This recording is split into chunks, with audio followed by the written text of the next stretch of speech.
Well, hi, Hannah. Hi. So, thank you so much for being here this evening. And I'm really happy to have this opportunity to have a conversation with you tonight. And so, I'd love for you to just introduce yourself and share with people what you do. So, I'd like you to share two things like, one, what you do, but then, maybe a fun little fact about you so people get to know you more. And then we'll go from there. Okay, so my name is Hannah. I almost said Hannah Calhoun. My name is Hannah Signs. Uh, Recently married, 7 months fresh, registered dietitian with a bachelor's and a master's degree in dietetics. This is Camille right here. Um, Her brother Tim is somewhere being foolish. I came into the nutrition space knowing that I wanted to do something impactful where I was speaking life into people. And through Dr. Yvonne, who's part of our wonderful Fab team, I learned about eating disorders. And so I've had the opportunity to work with eating disorders for like 3 years now in different levels of care. And a fun fact could be that I thought before dietetics that I maybe wanted to do dental hygiene. Well, like I did think about like a news anchor because that just seems like so fun. It's like you can be on TV, but you don't, it's not like red carpet. So I was like, that's cool, but obviously didn't go that route. So this is close though. That's right. That's right. And I think it's great you're bringing up Dr. Yvonne, who's a wonderful nutritionist on the Fab team. But I remember when, geez, now it's been years, that she talked with me about you. And she was like, and we were kind of pretty new, but she's like, I just think this young woman is amazing. And if we can find a place for her, can we find a place for her? And she was like, I don't know what that place is going to be, but, and, will you meet with her? And I am so glad that I met you all of that time ago because Dr. Yvonne, she sang your praises, but they were also true. And the thing that I really got, I remember early on with you, is the kind of connection you made with our clients in Fab, who were really struggling with their eating issues, right? Because some people who come to Fab are, they're kind of walking that line, right? Of like, are they going to a higher level of care? They're trying to figure out how do they do this outpatient. And so I would love to hear like how did you get into the eating disorder space? Because there's lots of nutritionists out there and some are like, I'm not doing that work, right? So what kind of called to you about eating disorders specifically? There's a lot of dietitians or even like other healthcare providers that are almost afraid of like touching this population of eating disorders that's so fragile. And it's like you either know what to say or you don't. And if you don't know what to say, then it's like you can kind of add fuel to that eating disorder fire. So a lot of people are like afraid, unless they specialize in eating disorders. And when I found out about the dietetic profession, I would tell people that I wanted to be a dietitian, and they would say, "Oh, you're going to tell people how to lose weight, or you're going to give people diets." And I was like, no, I knew I wanted to do counseling, and I knew that I wanted to speak life and empower people to kind of like find their own rhythm and redefine what health or healthy looks like for them. I don't like meeting with people and being like, you're doing this wrong and you need to change, and, putting them into a box of like, this is healthy and this is you and you need to be here. So I knew I wanted to like speak life into people and do counseling. And when I found out about eating disorders, when Dr. Yvonne was my professor briefly in undergrad for like 2 classes, she showed a picture of all these diverse people, and she said, "Can you pick which one has an eating disorder?" And of course, the whole class was like crickets. And the punchline was, you can't. because you don't know what, like, we have an idea in our head what an eating disorder looks like, but it doesn't discriminate against, gender, orientation, ethnicity, race, age, like anybody, no one is immune, right? And so, and even like body size. And I just thought like, wow, these are people who need help and like need a voice and need healing. And like, I want to be part of that. I love that. And Hannah, something you said as we were preparing for this conversation was that sometimes when people like meet with a nutritionist or they even hear like, oh, a nutritionist is going to be part of this talk, that sometimes it can leave people feeling, oh my gosh, am I going to have to do more? Is it going to have me overly conscious about my food, or it's going to have me have to take all these actions, or it's going to be difficult. And I love what you said about your approach. And I'm wondering if you can just share with people like what you think, like starting to really shift that relationship with our food and with our bodies. Like maybe it's not doing more. Yeah. Yeah. Like people, I mean, even when people find out that I'm a dietitian before finding out about the eating disorder piece and the counseling piece, like they'll be like, oh, well, you hate to see my plate this morning, or I'd hate to tell you about everything that I ate yesterday. Or they'll like, if they have a plate of food, because for some reason this conversation loves to come up when like we're eating with people, and they'll be like, oh, no wonder you got the salad. And I'm like, I got the Ah, salad because I looked yummy, and like I got other things too, and I'm still getting dessert. Like, so everything comes up about, oh, the dietitian and what is the dietitian eating? And the dietitian, like, don't look at my plate, you're gonna judge me. So people think dietitian like has it all together, it's gonna be judgmental and tell you everything that you need to stop doing. And I don't like that. Again, like that doesn't speak life, that doesn't empower people. You're not like working with people, you're working against them. And I would just love to like encourage people to, instead of like punishing yourself and putting yourself in timeout, like, and saying all the things that you need to like stop doing, like I have to stop sitting on my butt and I have to stop eating, this and that. Like, why don't you say like, I can start going for a walk, or like I can start like figuring out what fruits I love to eat that are really yummy, or like I'd love to figure out like a protein and a carb, and that are yummy to me, that I can see myself like making and enjoying. So you switch the language and make it more like fun and positive and enjoyable and pleasurable and like uplifting, instead of I have to get off my butt and I have to eat better and I have to do this and I have to do that. So yeah, like helping people like switch the language. Because if you're hating yourself and judging yourself, you don't really like yourself, and you're not going to take care of someone that you don't like.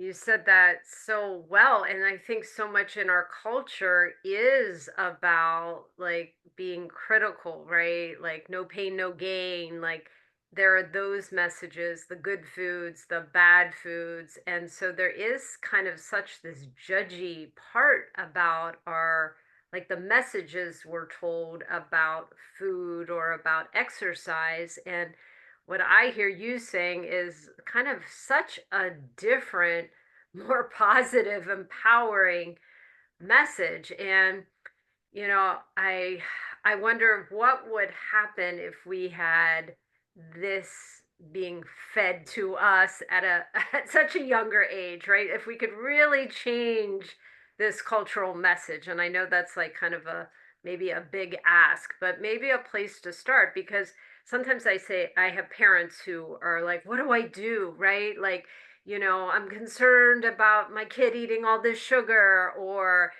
I don't know, or my kid is just eating in this very narrow way. What do I do? And I'm wondering if you had some advice, Hannah, to maybe parents who are, wanting to hear this conversation about this idea of the positive messages. How do you make food interesting, listening to what feels good? Like, what would you want to tell parents? Like some tips about what they could do to empower the young people in their lives. Yeah. Yeah, it's a good question. And it's a interesting thought to think about, like, what would our society look like if the mindset was shifted, like about how, in that positive, life-giving light, it would be a much more beautiful place. But this world is not perfect, right? So what can we do to help our little world, like our household and our family? I think that, first of all, you can't lead someone to a place where you've never been. So a lot of times parents, don't have meals like readily available at the home. They don't eat at the table. Maybe they don't have their 3 meals a day, but then they expect their young child to do all of these things. So, and maybe they don't eat fruits or vegetables, or they cut out carbs, but then they want their kids to eat balanced. And so it's like, if you're going to be guiding them to a particular destination, but you've never been there, it's going to be much harder for them to get there. So, I always encourage people to do it together. Another significant thing that I think people have a hard time wrapping their heads around is, like, let's say you have 2 kids and they're in 2 very different body sizes. Let's say one of them is in a small body, one of them's in a larger body. You don't have to force the one in a larger body to skip dessert if everybody else is having dessert. You don't have to force them to enroll in a second sport when the other one is only in one sport. Like, let's all do the same thing. Like, if so and so needs to exercise, we're all gonna exercise together. Like, we're gonna go for a family walk together. We're gonna go to the park instead of to the movies. And it's not gonna be about the body, it's gonna be about bonding and just creating healthful habits organically without talking about it. Like, let's go for a walk so we don't get fat, right? Like, we're not going to make it about that, but like, it's a beautiful day. People are putting up their Christmas lights. Let's go for a walk after dinner. You know what I mean? Like, making it natural and organic, and like fostering, that relationship with food and movement and body image. And it has to be a whole household thing. So you can't really expect your 4-year-old to eat balanced and sit at the table and have their meals if you're not doing that with them. So the best way to combat, like, a very picky eater, whether they're a toddler or a teenager, is, first of all, like, emphasizing the family meals. So everybody's sitting at the table, everybody is served the same thing. If there's broccoli on the kids' plate and they don't eat it, don't fuss about it. You could say, "Hey, would you like that?" before, putting their plate away. And if they say no, okay. But the next day, you still serve them the broccoli. And if they're a toddler, of course, if they want to play with it, they play with it. If they want to, you know, experiment with the touching the food, that's okay. To get used to the texture. And it might take some just exposing them to it. And maybe one day they'll have a bite and then they'll spit it out and think it's gross, and you can still offer it to them the next day. Um, and it's just about not making a fuss about it and putting that food item on a pedestal and saying, like, you have to eat this or else, because then that's going to make them, have like a trauma against broccoli, right? And then they're never going to want to eat it. Because I think that's where it can backfire, right? Like, I think sometimes parents have the best intention, right? Just like, and you brought to mind somebody I worked with a long time ago, and she was treated very differently than her siblings were because she was taller, she was in a different size body, and her siblings were very petite. But it ended up very much backfiring. And it kind of created this like secrecy that would happen because it was like she wasn't like allowed to have those certain things, right? So Yeah. like this idea of like not making a fuss about it, not making it about the body, and Yeah. making it about the bonding, like the time together and modeling. Because I think, in Fab, we do work with our families because, and we have one group that's specifically dedicated to family and loved ones because it's really hard to give somebody advice or guidance, like you're saying, if you haven't been there.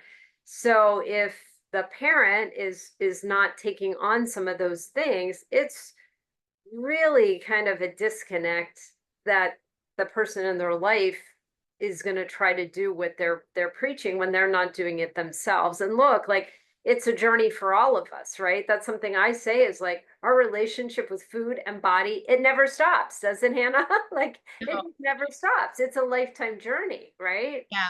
Yeah.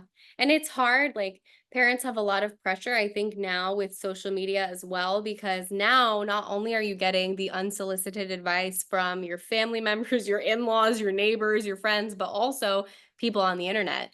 Like, God forbid you post your kid in their first birthday with their cake, and then everybody's saying, "Did you really give the baby the cake? The baby shouldn't have, all of those things." So now we're getting all the unsolicited opinions and the noise from everybody else. And it's like, well, what the heck do I do? And it's important to know that as of right now, at least, it's your child is more at risk for developing an eating disorder than diabetes. You can only control what, you serve in the household. Growing up, I had very, balanced meals. My mom wasn't making a fuss about food. We also had dessert in the house, and we would have dessert at dessert time, and nobody said anything about, "Oh, I'm gonna have to go for a run after I eat this ice cream." Like, we just had it and enjoyed it. But if your kid goes to a birthday party, or they have, ice cream at school, like, or their friend's house, like that's part of life, and that's like what makes your childhood fun and memorable. And kids shouldn't be thinking about, well, how much sugar is in this? Like, that's not fun. That's Right. not part of childhood. So, Mm. So I think that leads me to another question. This will probably be our last question, but probably some people were listening to your story about how you grew up. It was like, darn, I wish I had Hannah's household with all that positivity in there, right? Because some people, by the time they come to our offices or our fab space, they have to do a lot of unlearning yeah. things that they weren't taught or maybe things that developed over time. And so, if you were going to give again just some guidance or some tips about this idea of creating this more sustainable relationship, because I think that's the other thing in our culture. It's like people want these quick fixes, and it's Mhm, like there really isn't a quick fix to any mhm. of this, right? Like sometimes, okay, at certain points, maybe we're doing certain things for a period of time, but in general, what we're trying to do is create this like lifelong like relationship with our eating and our bodies that is feeling positive, it's feeling wonderful within ourselves. So if you were just going to maybe share with some people who are struggling or who are wanting that quick fix, right? Like I had a client today, it's like, she was saying, well, it's been a month and I've made all these changes. I'm like, okay, it's been a month. Like it's been a month, right? Like sometimes you have to be a little more patient. So what would you say to people who are like, yeah, but how do I do that? How do I start shifting this relationship? Where do I start? Like, how long is it going to take? Like, Yeah. what would be some advice? Well, I would, ask them, how long did this issue take to become an issue? Like, has this been something that you've been struggling with since you were a child? Has it been for the last 2 years? Like, it's not going to be resolved overnight, especially if the issue is like maybe a household that you grew up in with a certain type of language around a specific body size or specific food items, and, or exercise. Like, that's going to take a lot of time to unlearn, like you said. And it's going to take a lot of repetition, because repetition and hearing it over and over again is what created that belief system. And now that we're unraveling it and like wrapping it up in a nice, better, more balanced way, we need to unravel it and like iron it out, and then rewire it to be, you know, actually balanced and positive and truly health promoting, right? Not disordered. So it takes time. And I think people want to go from A to Z and be 100% better, but I think they don't give themselves enough credit when they're 10% better, when they're 20% better, when they're 30% better, and like keeping a log of how you're doing and like your wins, your weekly wins, um, or like, you know, the rose and the thorn of the week, um, can Mhm. help you really reflect on like how much you're improving week by week. You know, you might have some stumbling blocks along the way because that's life. Like, we're never in perfect equilibrium with anything. And there's going to be things that like bumps in the road. But you can't like reach a bump and be like, oh gosh, I fell off the cliff. Like, you Mhm. didn't fall off the cliff. You just hit a bump, a speed bump. It slowed you down a little. And now, you know, you're sailing smoothly, and there will be something else that comes up, but look how you picked yourself back up. Whereas 3 months ago, this would have just totally set you on like a complete detour. Mhm. So people really, really need to start giving themselves credit for the small improvements along the way that add up eventually to that restoration place. I love what you said, the rose and the thorn, right? So, like the rose really recognizing these wins, and maybe the thorns is like, okay, I had a bump, and what did I learn from that bump? Because I think during those little times where it's like, ooh, like what did I learn during that challenge? That's really what helps us grow as human beings. So, Yeah. like, both really, but sometimes we have a tendency to focus on the thorns, and then that's when that critical part. So I love the idea of like name it, like write it down, maybe even keep track of those wins, and every little step is a step forward. Wonderful. Well, Hannah, I feel like we could talk with Camille and your other dog Tim for probably another hour, but we will definitely we will definitely have you come back and talk more about this very such an important topic. We're always practicing. I liked what you said too about it's a practice, and we learn a lot during those little bumps when we're practicing. So for people listening to tonight, I hope you can actually take on trying some of these things and then letting us know, like, how did it work? Like, what worked? What didn't work? What do you want to hear more about? We would love to hear from all of you. All Sure. right. Thank you so much for having me.